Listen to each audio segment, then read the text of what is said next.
Hi, I'm Walter, and welcome back to the Smart Performance Podcast, where S stands for self-care, M for mindful growth, A for adaptive problem solving, R for rhythmic operation, and T, of course, for building that thriving community, P for performance. I have Donna with me today, and I'm grateful because we are talking about something as two experienced mentors and coaches of many students over the years, that decision fatigue seems to be a very common and recurrent issue for clients that we meet with. And it's an interesting topic because we do have to make the right decisions at the right time. But if you have to make too many decisions, it gets diluted and something gets to be a bit confusing, especially with all of the inputs that we have coming at us. So we're going to dive into that topic today. Like always, it is about meaningful action. So I asked Donna to promise all of us to take one or two things home with you to take action on, because otherwise you will forget about this conversation by tomorrow morning. So hang in there. Again, a rapid 15 minutes. Donna, thank you for being here today. Tell us a little bit about yourself. Thank you, Walter. It's a pleasure to be here today. I am the founder of Vibrant Living International. I am a wife, a grandmother, of course, a mother as well. And I like to share those things because so often we just spout off what we do, Hmm. but there is more to the picture for all of us on who we are and how that all affects our life. I am an international speaker, an international best-selling author. I have been, as you talked about, seasoned, been doing this for over 30 years. And my favorite place is I have a cup of tea here and I'm sitting and talking and helping people. So that's what I love to do. Well, thank you for sharing that. Actually, on that note, I got to meet my grandson for the first time yesterday, and it was a great joy, and it's beautiful to see a new life coming into the picture, into the family, and Nothing like it. nothing like it. And on the end of the day, I always remind people, right, there's only one thing you never get back in life, and that's time. And too often we spend too much time making decisions, and it's a bit of the topic today, or we take too much time on things that really don't matter at the end of the day. Picture, paint a problem statement for me, what it is that you have noticed, and where does the word decision fatigue come from in that respect?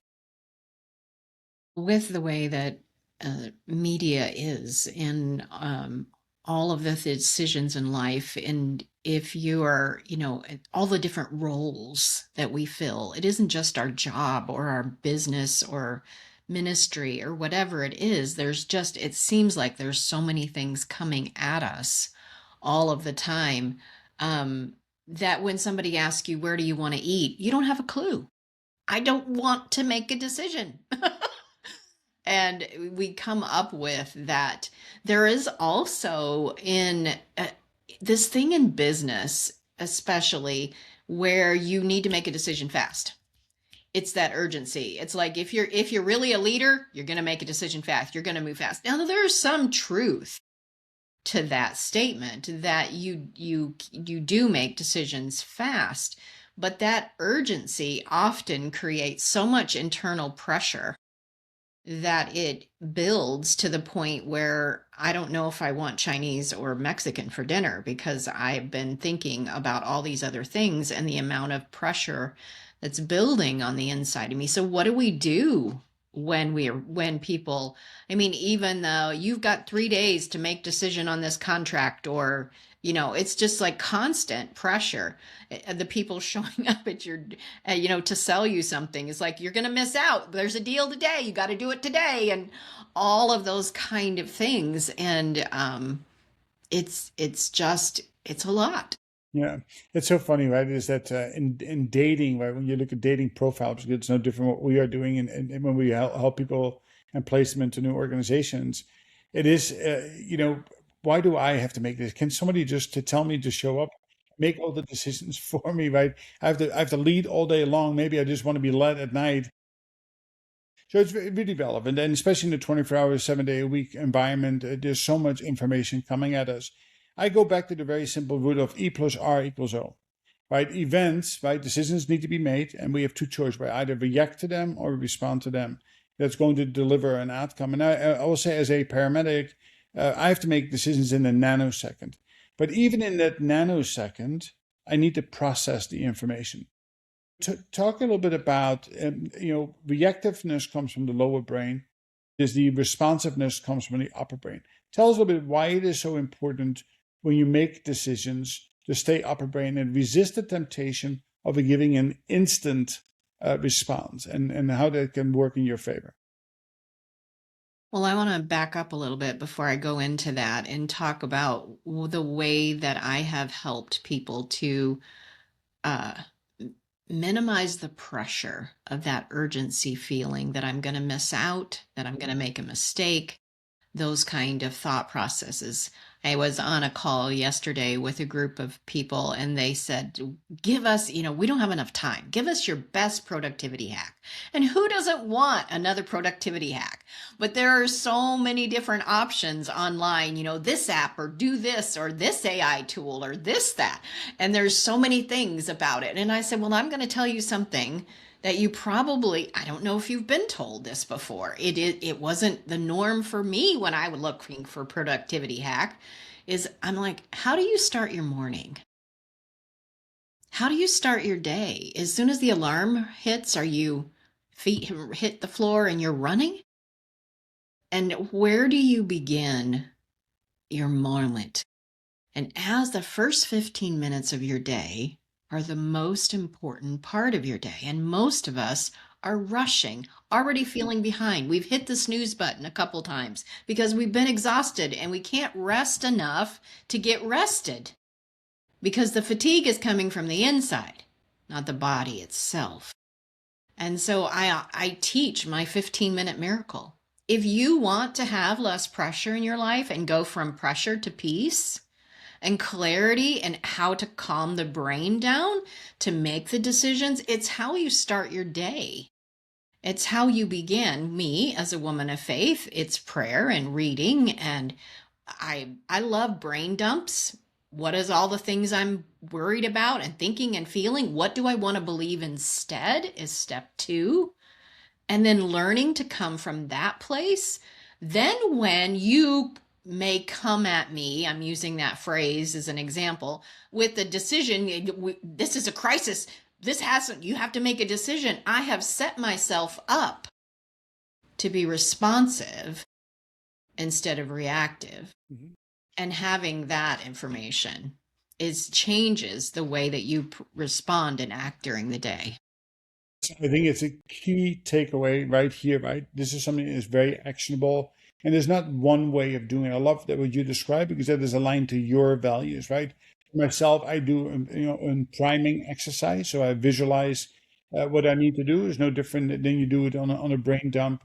And then I learned from somebody is that instead of picking up my telephone, which is the white light and shocks my brain and my central nervous system, actually the first thing to do is go outside and do some deep breathing exercises and even what we call swinging exercises just to get, and it's a wonderful day to start the day. So really, really good actionable advice there because that does allow you, it's no different than a soldier makes his bed in the morning. Why?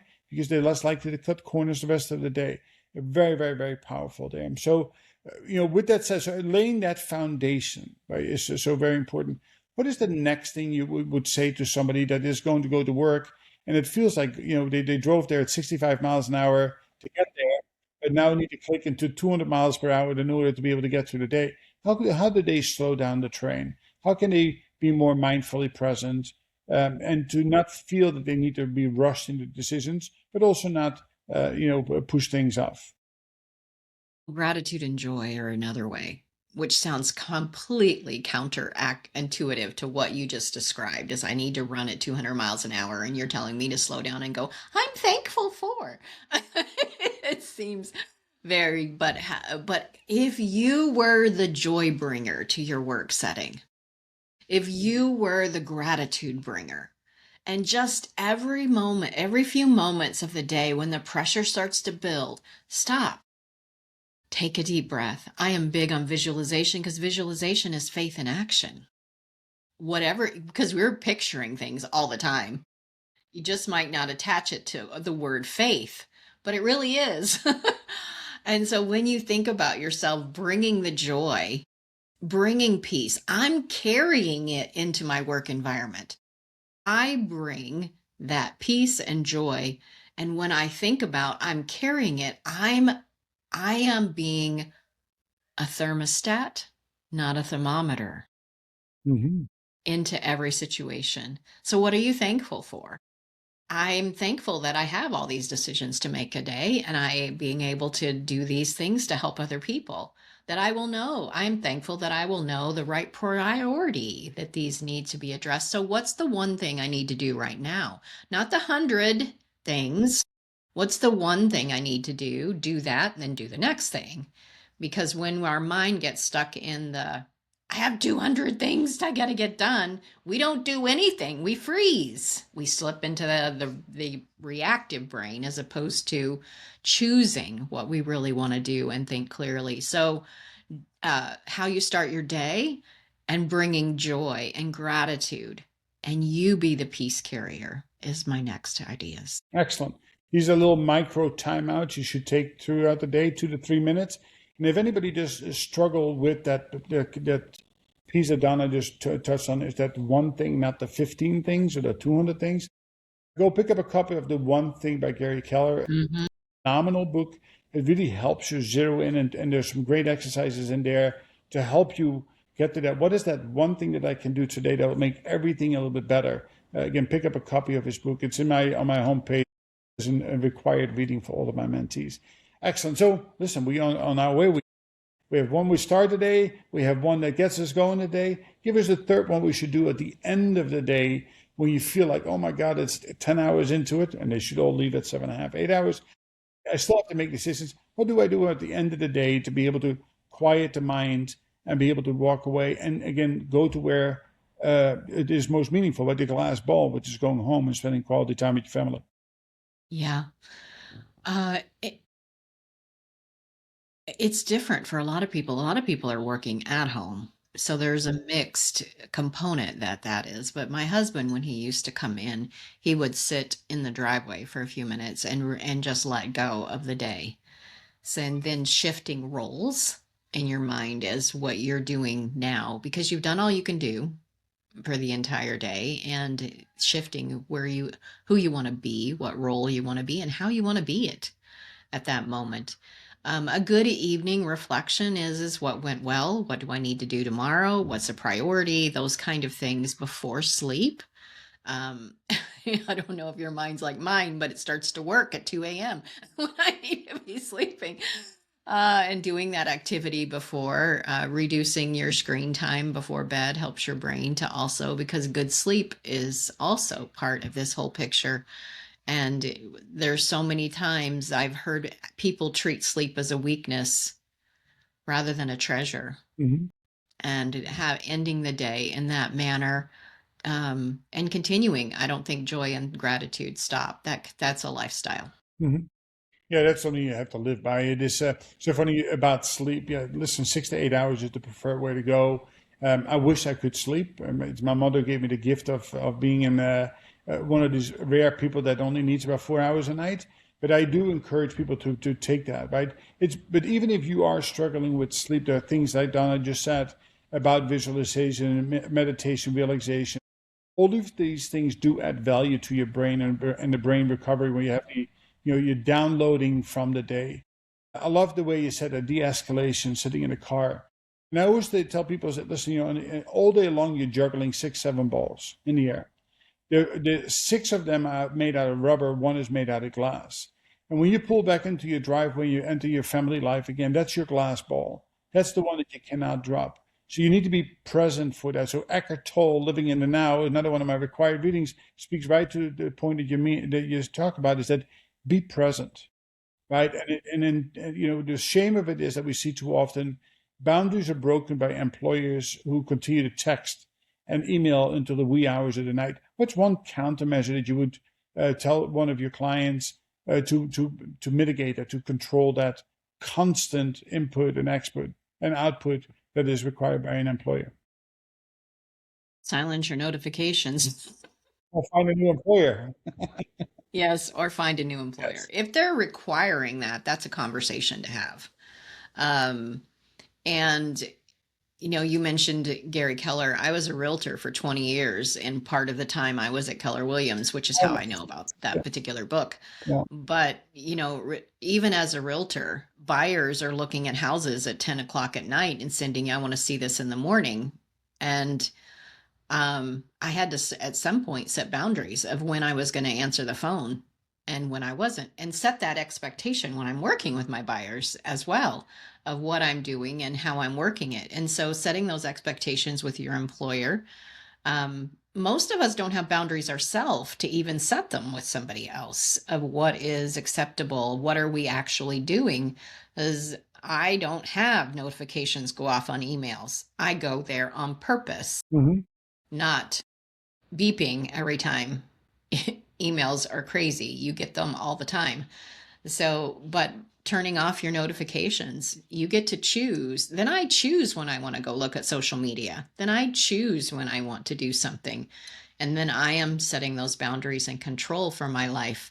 So if you want more peace, you want more vibrancy, as I call it, in your life, it is choosing. I get to choose when I'm doing what, instead of feeling like there's constant pressure. I should, I have to, all of that kind of things. Yeah, very, very powerful. Listen, I think that you and I could sit here and talk for another 24 hours. And listen, I think setting boundaries is a great topic of conversation. Donna, where can people find you? I am on social media, so you can, and my name is unusual, so it's pretty easy to find. But my website has all my latest information, my podcast, my blog, and any upcoming events that I have. I have a lot of free resources. So my website is the letter I, vibrantliving.com. Excellent. And that'll be in the show notes for sure. And then give us a closing thought or something actionable that you want people to take away from today's conversation that they can start doing today. One of my favorite advice that I got from one of my coaches was to get up every day and proceed as if success is inevitable. Just feel that for a second. Every day, if it's going to be successful, it's inevitable. Most of us actually plan for failure. We spend more of our time planning. Our brain wants to default to, if this goes wrong, I'll do this. If this goes wrong, I'll do this. If this goes wrong. And most of that stuff never even happens. And how much energy we've spent on planning for something to go wrong. In getting up every day and proceeding and making choices as if success is inevitable changes the way you see things. It changes your perspective. It changes your joy level. It changes your health. It changes everything. That was one of my favorite bits of advice. Listen, that's very, very powerful. I give Mark Twain's quote that 92% of the things you worry about never happen. It's so very true, proven over and over and over again. And to dream big, but act small, right? And that speaks right to that. It is so powerful. People limit their lives by not dreaming big enough. Thank you very much for joining me in conversation today. And I think you gave some real golden nuggets that people, and again, listen to the audience, 15 minutes a day, you too can be whatever you want to be, but you have to take 15 minutes and you have to take meaningful action in order to build sustainable outcomes. We are great at doing things once or twice and then move on to the next thing, but that's not going to help you become a better leader, be a better mom, a better dad, and whatever else you want to be in life. Again, go to my website. You will find lots of links today and AI tools to help you get to that particular point. You can always reach out for a conversation, and I encourage you to find Donna online as well. Have a wonderful day, and we'll talk again in the next episode. Take care, everybody. Bye-bye. Bye-bye. Donna.